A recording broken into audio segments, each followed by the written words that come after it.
nasa isip ng mga ito is, kung matalo man sila, at least makasira man lang. Maapektuhan nila yung trust and approval ratings ng Vice Presidente. Kasi yung goal ay hindi na para ipanalo, simply maipanalo yung impeachment because medyo mahirap na yon at this point. Nagbabaka sakali sila na baka makapuntos man lang sila doon sa depensa at magamit nila yon sa darating na eleksyon sa 2028. So alam naman natin na ang isang impeachment case ay hindi lang strictly legal, ngunit political process ito. So ginagamit nila talaga ang kanilang politika dito. Para pag-usapan ang nakatakdang impeachment trial ni Vice President Sara Duterte, makakasama natin dating Press Secretary Attorney Trixie Cruz Angeles. Attorney, magandang gabi. Admar po ng SMNI. Magandang gabi sa inyong lahat. Kumusta? Opo, unahin ko lang muna ma'am yung naging pangyayari sa pre-trial conference ng isang buong linggo po. Ano bang mga nakikita nyo doon? Ano bang mga naging puna ninyo? Kasi kita natin medyo, hindi lang medyo, mas maingay itong nasa prosecution na sinasabi nila mahina, meron pa tayong naririnig na tunog lata. Hindi po ba ma'am kung feel nila na tama sila, mali yung kanilang kalaban, hahayaan na lang nila yung kalaban nila na magkamali? Attorney. Well, isa pa yun, na ang napansin natin ay parang meron silang comms operation ongoing dito ang prosecution. Dahil imbis na hinahayaan na lang nila to let the evidence speak for itself, kumbaga, yun na lang ang magsalita, ipresentahan nila yung kanilang kaso, parang mayroon pang paglilitis na nangyayari sa labas ng Senado. Mayroon pa silang pag-characterize ng ebidensya ng depensa na kaya siya mahina. May mga ganun nga. Meron pang mga komento kung dadating ba si VP Inday o hindi. At nakita natin na kadalasan ay hindi naman ito necessary na sabihin. So ang nakikita natin ay posibleng meron silang PR or public relations management or management ng kanilang communications that mayroong strategic approach sila dito. Unfortunately, hindi the defense is not playing. Kumbaga, sila lang ang gumagawa nun kung kaya't napapansin in contrast dun sa ginagawa nila na hindi pumapatol ang depensa. Sumasagot sila ng katanungan pero wala tayong nakikitang mga birada o tirada o even komento doon sa sinasabi ng prosecution. So this is, kumbaga, asymmetrical ang nakikita natin na communications na nangyayari. Opo, kung ikukumpara natin sa nakalipas na mga umusad talaga na impeachment, nagkaroon talaga ng impeachment trial, unusual po ba itong mga ganitong, meron pang pa-AVP, attorney? Well, oo nga, kakaiba talaga yung EVP na yan. Kumbaga, yung kanilang parang short trailer, film, whatever, ay wala pong naibahagi na impormasyon na makakatulong sa publiko na maintindihan ang mga proceedings dito sa impeachment. Instead, ito ay purely public relations, pag-project ng kanilang imahe, pag-project ng kanilang sarili, pati nakasama na rin yung mga kasuotan nila. Pero like I said, asymmetrical ito, kabila lang ang nagpresenta ng gano'n. Parang trailer siya ng telenovela, ng parating na telenovela, ito yung sneak preview. Unfortunately nga, seryoso kasi ito. At nakikita po na mayroon silang napaka-unnecessary na mga galawan katulad ng ganito na hindi naman nakaka-contribute sa diskusyon and instead parang nakakasama pa ng kanilang kaso. Dahil nga, bakit ang dami mong extra na kailangan gawin kung malakas naman ang kaso mo, bakit pa? But in this case, it's possible na ang ginagawa nila is they're trying to, alam nilang mahina yung kaso or talagang gusto nila na kumpleto, meron silang projections, minamanage nila yung image. Unfortunately, I don't think they're doing it very well. So sayang yung effort and of course, papasok na rin sa diskusyon dyan sino bang nagbayad ng mga yan? Sino nagbayad ng lawyer, sino nagbayad ng PR, sino nagbayad ng AVP. So, Opo. It's not working. Parang nagdagdag din ata sila ng mga private prosecutor. Pero, ito po ba ay posibleng pagma-mindset din, attorney, considering meron pang isang nakapending sa Korte Suprema na petisyon na kumo-question nga na posibleng sa isang iglap lang, parang kanta, na wala rin lahat. Parang kagaya nung pinakaunang pag-question po, attorney, para ma-mindset na ganito kasama ang pangalawang pangulo tapos ibabasura nyo lang. Maaari bang ganon, attorney din? Well, kung ang target nila ay ang Korte Suprema, ay baka mapagalitan pa sila. Pero ang tingin ko dito is meron silang target audience, and yung target audience ang electorate. Kasi, kumbaga, ang nasa isip ng mga ito is, kung matalo man sila, at least makasira man lang. Maapektuhan nila yung trust and approval ratings ng Vice Presidente. Kasi yung goal ay hindi na para ipanalo, simply maipanalo yung impeachment because medyo mahirap na yon at this point. Nagbabaka sakali sila na baka makapuntos man lang sila doon sa depensa at magamit nila yon sa darating na eleksyon sa 2028. So alam naman natin na ang isang impeachment case ay hindi lang strictly legal, ngunit political process ito. So ginagamit nila talaga ang kanilang politika dito at in the hopes na mayroon silang mapuntusan pagdating sa depensa. Opo. At during sa mismong trial na ma'am, hindi na sila pwedeng maglatag pa ng karagdagang mga ebidensya, no? During sa pre-trial, kung ano yung mga sinasabing mga namarkahan na, yun lang yung pwedeng mailatag nila during sa trial. Sa side ng prosecution, mas stricto yun. Dahil sa defense, dapat mas liberal. Ganun po kasi sa regular trial courts, lalong-lalo na doon sa criminal proceedings. So, pinapayagan, may leeway na binibigay doon sa depensa, lalong-lalo na kung may mga newly discovered evidence in the course of trial. So, maaaring mapagbigyan ng depensa. Mas stricto pagdating sa prosecution. Usually bound sila doon sa kanilang markings. Opo, doon po sa markings ma'am, isa din sa nagkaroon ng debate ba, kaya daw tumagal kasi may magkakapareho naman daw sila pero hiniwalay pa yung markings sa regular po na korte. Ano po ang advantage o disadvantage or ano ba talaga yung patakaran doon or diskarte na yan ng magkabilang panig? Ano ang advantage? Well, normally kasi in a criminal proceeding, malaki ang binibigay na leeway nga sa defense. Kasi nga meron tinatawag tayo na presumption of innocence. So kailangan ma-overcome ng prosecution yan. So ang burden dito ay ang prosecution, kailangan mapatunayan nila ang kaso nila. Ang depensa, wala silang kailangan patunayan. Kasi kung mag-fail ang prosecution, the presumption of innocence will vest. Kumbaga, yun ang mananaig. So kahit nga hindi organized yung defense, o kahit iba-iba yung teorya, maaari silang magpresenta kahit hindi harmonized yung defenses ng sa nasasakdal, okay lang yon. Pero sa prosecution, everything has to make sense. Kung meron silang theory of the case, yung theory of the case kailangan consistent pagdating. Pero of course, it will be theories presented per impeachment article. So, ang distinct advantage talaga is always on the defense. Opo. Dito po sa yung mismong pagkakasunod-sunod ng pag-uusapan kasi nasa at least 4 na articles of impeachment ito. Sino po yung magde-decide po, ma'am? Halimbawa, unahin ba natin tong 3, unahin ba natin yung 4, 5, or sino ba yung magde-decide nung anong unang tatalakayin? Sole discretion yan ng prosecution sa pagpresenta nila ng sarili nilang kaso, the same with the defense. Sila po ang magde-design ng kanilang presentations kung ano yung pagkasunod-sunod. And in fact, pwede silang magtanggal ng witness, basta nasabi na nila, may listahan sila ng witnesses, meron silang option na tanggalin yung iba sa kanila kung hindi na po naaayon sa kanilang theory of the case. So they can remove.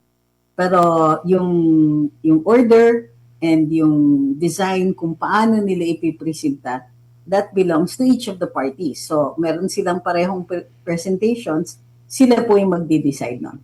Doon sa number of trial dates, kada articles of impeachment, sino naman ang magde-decide kung ilang araw igugugulin natin dito, dito, dito, dito? Sila din, the parties din. So yung lawyers ang magde-decide. Halimbawa, I understand na humingi ng something like 60 days ang prosecution and 30 days yung defense. So that's their sole discretion yan. Although I understand na ang prosecution dito ay humingi ng mas marami pa daw kaysa sa kailangan nila just in case. So, So, maaari rin sila magbawas. So hindi yan parang pantay, halimbawa 12 yung hihilingin ng isa, 12 rin yung hihilingin ng isa. Hindi siya magiging pantay, depende sa kanila at kung papayagan ito ng korte. Yes. Pwede pa nga, if in case nagkulang, posibleng mag-motion sila for additional hearing dates. Pwede naman yon kung reasonable naman. Opo. So, pagbibigyan sila. Kung halimbawa, marami silang hiningi na trial days na puro sila muna, makukuha na nila yung naratibo. Lahat ng paninira gusto na nilang gawin doon. Makikita din yan kung tinimbang ba ng impeachment court kung bakit mas marami dito sa prosecution kumpara sa depensa. Well, the amount of time, hindi talaga kumbaga, it isn't policed very much. Kasi it really, para mabigyan mo talaga ng pagkakataon yung mga counsels na maipresente yung kanilang case. Of course, that should be within reason. Kunwari, humingi ng 2 years yung prosecution, hindi na siya reasonable, di ba? And in this case, 60 days, titignan pa nga yan kung reasonable yan. Kung kunwari, marami na silang naipresenta. Pati yung pacing, pwede rin naman magsabi yung mga senator judges na, uy, tama na, sobra-sobra na ito, masyado nang matagal. Pwede rin silang they can also decide na, okay, you asked for 60 days, pero masyado kayong mabagal, pwede silang magbigay ng directive na, o sige, bilis-bilisan ninyo. Now, pagdating dun sa, like I said, ang defense is, there's a reason kung bakit nauuna yung prosecution. So kahit sabihin pa natin na maraming days yung prosecution, ang bawi ng defense niyan is they're the last to be heard. So sila yung mas naaalala. So yun yung distinct advantage din ng defense is mahuhuli silang marinig, and by that time, narinig na nila yung ebidensya ng prosecution and they can react accordingly at pwede silang mag-build up ng case base dun sa iprinisinta. May option pa nga ang defense na kung hindi ganon kabigat o hindi umabot sa evidentiary burden yung prosecution, pwedeng sabihin ng defense, di na po kami magpupresenta. In fact, nakikita nga natin dito, di ba, nag-a-adapt pa sila ng ebidensya ng prosecution. Opo. Ma'am, doon po sa pagpipili ng same na mga testigo na ihaharap dyan po sa pag ginamit ba ang same, halimbawa sa prosecution, ginamit nila main testigo at gagamitin din ng depensa, may tuturing ba na talagang mabigat yung depensa? Kasi gagamitin mismo yung or bihira or mga anong klase lang po or cases lang po ba sa isang trial na pag ganyan na, ginagamit na ang mismong testimonya ng prosecution or mag-testimony? Depende yan. There are 2 cases na ganyan. Una, pwedeng i-adapt ng defense. Oo, aminin namin lahat. Sige, yes, totoo yan. Sinabi niya yan. Oo, we admit that. Ibig sabihin yan, ang issue is not a factual issue. Ibig sabihin, agree kayo na ganito yung nangyari. Pero para sa depensa, it's not a crime. Para sa prosecution, it's a crime. So yan, that is an example of a legal instead of a factual issue. So yun ang i-resolve ng hukuman. Wala nang presentation of evidence kasi aminado sila ganito yung nangyari. Ang hindi lang napapagkasunduan ay kung ito ay punishable and so on. Now, may mga instances na hindi nila i-adapt pero ipipresenta nila the same witness. So, witness for the prosecution, pwede nilang sabihin, we would like to present so-and-so as our own witness pero hostile. So, pag hostile witness kasi, pwede kang mag-leading questions. Yun yung advantage mo pag hostile witness. At dahil ito lang yung tao na naging saksi, ayaw mong mag-cross, ayaw mong kasi pag cross, nakakulong ka dun sa within dun sa mga tinanong ng prosecution, ng nagpresenta. So kunwari, prosecution witness si A. gustong gawin din defense witness ng of course ng depensa. It depends kung ano yung sinabi. So kung kunwari may sinabi si A at nakakulong let's say to a certain date tapos wala nang ibang dates na relevant, pag prinisinta nila, they can question him on others, hindi related dun sa kanyang direct testimony. So maaaring ilabas nila doon. Hindi sila limitado na mag-cross-examine only doon sa ikinulong ng prosecution ng mga issues at saka mga katanungan. So may difference. Opo. Ma'am, yung sinasabi po ng ating konstitusyon na 2/3 or at least 16 na boto para ma-convict no ang isang impeachable official. Nasubukan na po ba ito, ma'am? Lahat ng mga anggulo kasi kini-question pa ito ngayon eh. Hati ang di ko lang alam kung hati ba basta kung sino lang yung maingay, yun talaga nung ano eh. Pero mga galing sa mga retired justices, mga eksperto sa batas, iba-iba yung kanilang paniniwala. Ano pong masasabi niyo po dito, ma'am? Well, ang masasabi natin is wala talagang room for interpretation akong nakikita kasi napakaliwanag naman ng sinasabi sa saligang batas na 2/3 of all the members of the Senate. Now, bakit naging ganon? Kung titignan ninyo, may mga historical events na nakikita tayo na mayroong mga kinatawan either sa Senado o Kongreso na nape-prevent na pumunta sa Kongreso, maka-attend ng session, maka-attend ng activity nila doon sa legislature. Yung pag-prevent na yon, isang krimen po yon. Pero it still could possibly happen. So para hindi magamit yung absence, temporary absence ng isang member ng legislature para ma-affect yung outcome. So kung kunwari, paano kung i-ambush yung tao o biglang pinapunta sa US tapos hindi makabalik or abroad hindi makabalik, it prevents yung mga ganon, yung mga temporary events or temporary circumstances na magamit para hindi makaboto ang isang miyembro ng legislature. So dito, maliwanag na maliwanag yung Constitution, 2/3 of all of the members. Ini-interpret lang yan kung merong vagueness o kaya subject to interpretation kapag merong konting room. Pero dito wala tayong nakikitang room for interpretation. Kung kaya't kahit ano pang sabihin ng kung sino mang dalubhasa, pag pumunta yan sa Korte Suprema at dinala yan ng isang petitioner, ang unang tatanungin ng hukuman yan, bakit niyo pinapa-interpret? Maliwanag naman. So, Opo. Yun yung challenge. So kumbaga ma'am, kahit ang isang miyembro ng Senado ay hindi mag-join sa impeachment trial, as long as siya ay miyembro pa rin, pwede pa rin siyang bumoto at parte pa rin siya doon sa all members. Well, either pwede siya magboto o ang baseline na bibilangin mo will be based on the membership of the Senate, hindi yung based on attendance.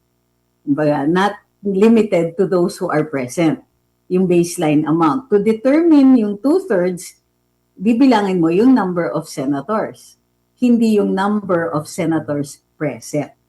Opo. Ma'am, malinaw po dun all members. So ang tanong, kailan mawawala ang kanyang pagka-miyembro sa Senado? Usually, ang pagtatanggal ng isang miyembro o isang legislator, dahil ibinoto ito, usually ang pagpapatanggal dyan ay through the Committee on Ethics sa disciplinary action nila, maaari silang matanggal.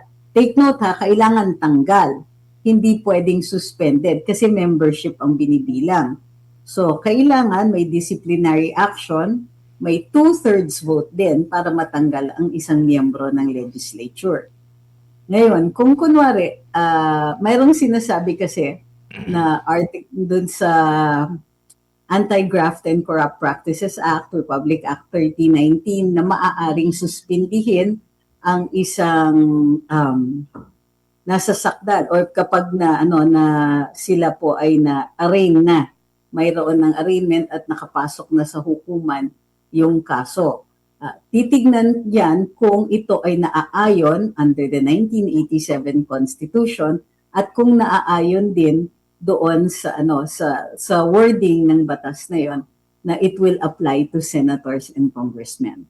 Opo. So kumbaga, kung ikay nagtatago, hindi ka nawalan ng pagiging yung membership mo sa Senado. Kung ikaw ay Yes. nakulong, kung hindi ka pa pinatawag ng guilty o convicted ka, member ka pa rin ng Senado. At kung ang isang senador ay nasa ibang bansa, member pa rin siya ng Senado. Kasi all member Yes. yung hindi naman nawala yung pagka-member niya.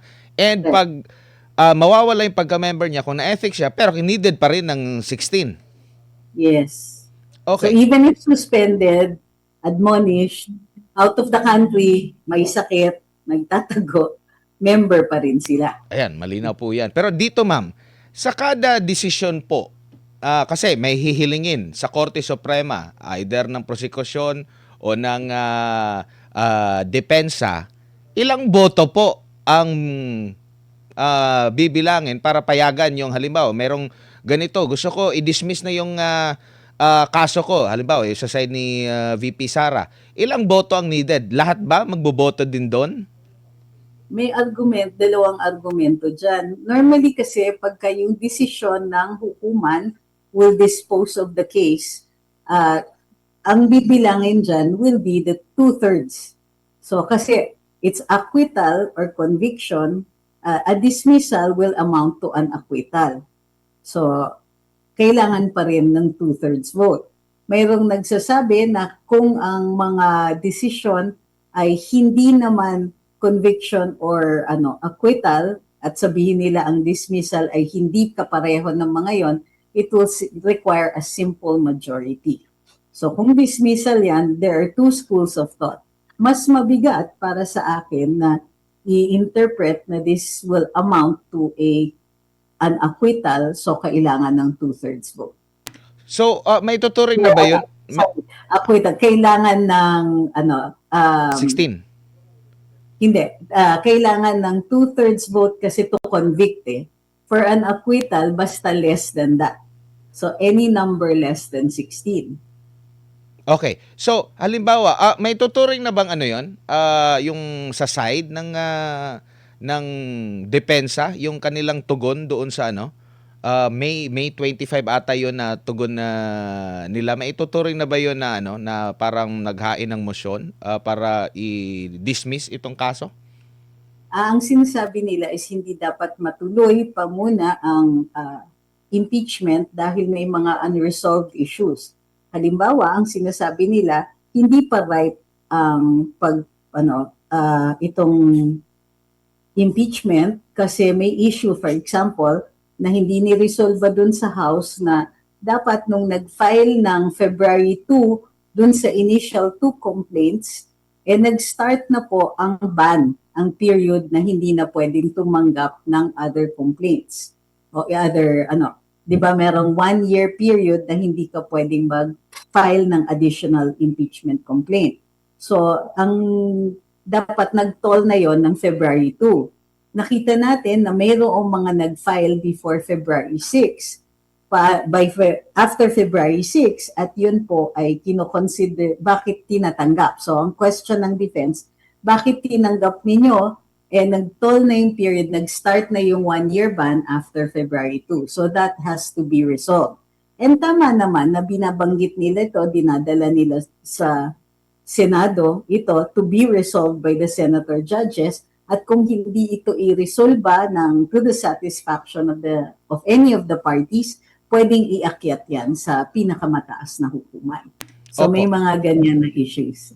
So, pwede ba na maging first part pa yon ng impeachment trial, yung pagtugon nila doon sa hiling ng depensa na ibasura ito? Oo, ang tingin ko, kasi they're bringing it naman to the impeachment court at tama naman yung impeachment court will have jurisdiction to determine that. Kasi sila yung nagde-decide, di ba? Whether or not the case is ripe for adjudication. Kung dapat bang magtuloy yung impeachment complaint, kung tama yung mga nangyari beforehand. So, they can decide on this. And either way na ma-decide yan, pwedeng iangat sa Korte Suprema kung may grave abuse of discretion.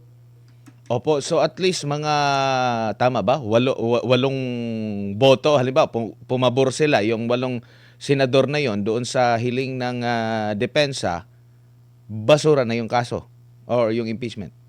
Posible po. Pwede silang mag-decide ng ganon. Of course, subject to pag-question yan, pag-file ng petition sa Korte Suprema. So maari din na yung ni-raise ng depensa, yun ang unang matatalakay doon kaysa doon sa articles of impeachment, attorney. Yes, kasi jurisdictional yan eh. So, ibig sabihin, ang tanong ng depensa dito, may jurisdiction ba ang Senate kung dapat nag-toll yung period noon? So, ibig sabihin, hindi na dapat nagkaroon ng filing ng dalawang impeachment complaints na may articles ngayon na nakahain sa Korte, sa Senate Impeachment Court. So, but basically, yung tinatanong ng defense, may jurisdiction ba kayo? Eh, dapat hindi na nga yan umakyat. Dapat hindi na nga yan tinuloy. So, yes, that will possibly be the first issue to be resolved. Opo. Ma'am, halimbawa, hindi pumabor sa depensa, hindi na siya mako-question yung kanilang desisyon sa Supreme Court? Or Pwede. Okay.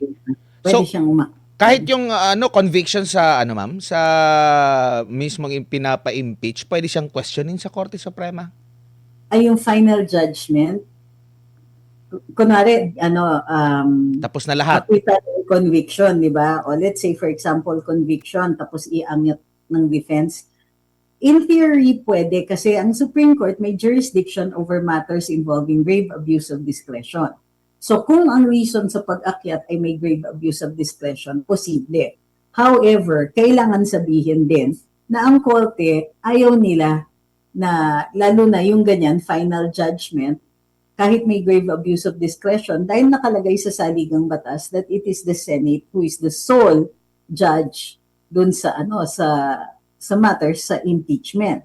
So pag final disposition of the case, baka i-interpret ng Korte Suprema yan na jurisdiction ng Senado ang acquittal or conviction. Sa grave abuse kami. At even if there is attended grave abuse dun sa pag-convict or sa pag-acquit, maaaring hindi na pakialaman ng Korte Suprema kasi masyado nang nag-i-encroach sila doon sa discretion that is granted by the Constitution sa legislature. Ngayon, kung yung tanong ay hindi fully madidispose yung kaso, like it is hindi siya dadaan sa trial, hindi ito yung nag-weigh ng evidence yung mga senators, katulad ng ginawa ng hukuman last year na na-determine nila na yung House may mga mali ginawa at may grave abuse of discretion kasi hindi nila nabigyan ng due process si VP Inday, they can still do that doon sa ihahain na petition sa Korte Suprema. They can still do that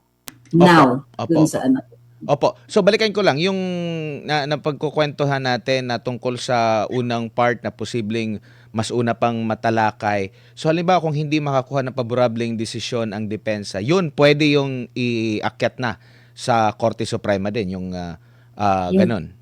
Yung parang what amounts to a motion to dismiss. Opo. Pwedeng umakyat yun, yes. Opo.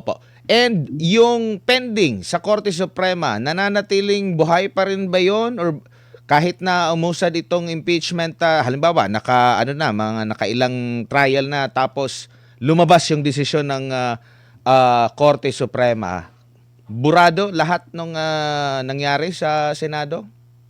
Pwede pa kasi may existing petition nga, pero wala kasing TRO, kaya tumutuloy-tuloy yung kaso. So, hindi naman sinabi ng Korte Suprema na wala kaming jurisdiction or dismissed na yung kaso. So, ang pwedeng gawin din ng depensa, imbis na mag-file ng panibago, ay hingin nila sa Korte Suprema na i-resolve na kasi bumungad na yung issue in the Senate Impeachment Trial Court. In fact, pwede silang humingi dahil nagbago ang circumstances na repasuhin ng Korte Suprema yung kanilang what amounts to a denial of the TRO at i-grant yung TRO na mapatigil muna yung proceeding sa Senate Impeachment Court at mag-decide ang Korte Suprema dun sa issue na inihain nila. Opo. Attorney, huli na lamang po. Kasi halimbawa, convict si Vice President Sara Duterte. Igaya natin sa panahon ni Chief Justice Corona po, no, na after niya ma-impeach, doon siya sinampahan ng kaso. So possible din na masasampahan ng kaso si Vice President. Halimbawa doon absuelto siya. Um Pwede pa ba siyang tumakbo sa anumang posisyon? Ang sabi, pag na-impeach ka, hindi ka na pwedeng tumakbo. Pero nung kinasuhan siya regarding doon sa mga kinaharap niya sa articles of impeachment, tapos napatunayan na sa korte na mali, attorney. Magkaiba po kasi yan eh. So kung sakaling kasuhan siya, let's say kasuhan siya ng Sandigan Bayan, that is a criminal case. So it has nothing to do with the impeachment. Yung impeachment kasi sui generis yan. Para siyang administrative case kasi ang dinidecide lang naman dito ay kung matatanggal o hindi yung nasa sakdal dun sa kanyang opisina. So, pero merong addition na perpetual disqualification or other penalties below that. So, hindi ma-overturn ng acquittal in a criminal case yung perpetual disqualification in the impeachment. So, Wala pong so ano lang ang connection. pakonsuelo niya? Halimbawa, mababasura din sa korte, sasabihin na lang na mali yung judgment ninyo sa mga senador. Well, iba kasi ang quantum of evidence na nire-require sa Sandigan Bayan, mas mabigat yan. Kailangan guilt beyond reasonable doubt, no? Proof of guilt beyond reasonable doubt. Samantalang in the impeachment, ito ay political. So pwedeng ang wala silang pakialam, basta ako mag-acquit. Okay, wala akong pakialam, basta ako convict. They don't even need to justify their answers. Yung of course, yung iba sa atin, sinasabi natin na dapat may basihan at ang basihan ay ebidensya. Alam naman po natin na nangyayari din po na the evidence points to acquittal pero nagvo-vote pa rin ng conviction in an impeachment case. Pwede kasing politika lang yung Opo. dahilan. Ma'am, may fearless forecast po ba kayo? Pahirapan ba na makakuha ng 16 at isama na natin yung factor ng 2028 elections din, attorney? Yung pagbitiw na salita ni Senate President Win Gatchalian na baka abuti ng 7 months yung impeachment trial, wala tayong nakikitang basis kasi ang hiningi nga naman ng prosecution is 60 days at 30 days dun sa defense, so that amounts to 90 days, 3 months lang po yun. And beyond the presentation of evidence, maiikli na yung ibang portions. Ngayon, assuming na hindi aakit sa Korte Suprema at walang mga TRO na ma-issue, wala tayong nakikitang dahilan na umabot ito ng 7 buwan. Unless magsiset sila ng hearing dates na magkakalayo.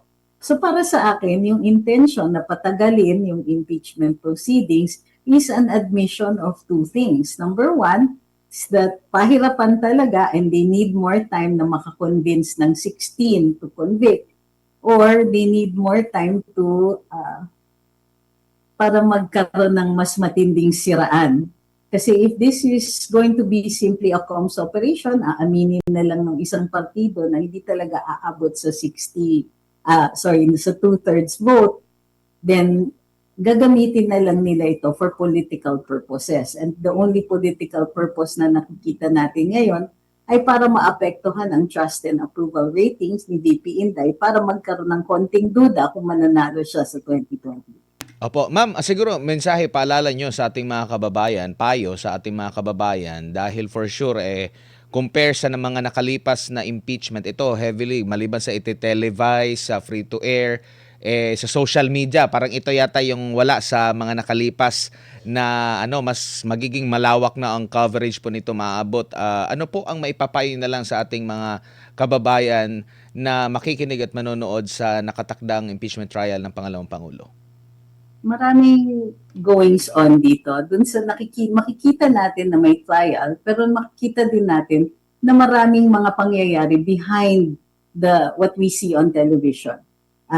For example, alam natin na this is ito yata yung unang impeachment na mas maraming nag-cheer for acquittal kesa sa conviction. Dati kasi pag umaabot ng impeachment sa isang impeachable officer, pinipresume ng mga tao na mayroon talagang mali na ginawa or merong dapat parusa para dun sa impeachable official. Pero post Rene Corona, Justice Rene Corona impeachment, na nakita natin na iba pala ang presentasyon, iba pala ang nangyayari na nakikita natin harap-harapan at mga pangyayari behind the scenes. So ang gusto ko lang maalala ng mga tao is that there's more going on here than we are privy to be to be seeing on as televised, kumbaga dun. So pag pinanood natin ito, hindi lang yan ang pinapanood natin. May mga pangyayari na hindi nila pinapakita sa atin, but somehow makikita din natin na may nangyayaring ganon. So yung mga things like asking for so much time, yung nire-ready tayo na baka abutin ng 7 buwan until 2027, yung mga yung mga mischaracterization ng evidence o kailangan pang interpreting yung ebidensya na ipinapadala, dapat nabibigyan tayo ng clue na mayroon kino-convince tayo to think in a certain way. Pero the best way for us to determine kung anong nangyayari dito is to look at the evidence at i-determine natin based on our own judgment at hindi base dun sa interpretation ng mga partido who are interested in you not believing or believing. So, Apo. Attorney, whatever goes on. maraming Yes, maraming salamat po sa inyong oras at panahon at mga impormasyong ibinahagi po ninyo sa ating mga kababayan ngayong gabi. Maraming salamat at naimbita na naman ako dito. Isang malaking karangalan. Maraming Thank you. salamat. Si Attorney Trixie Cruz Angeles po mga kapartner, isang dating press secretary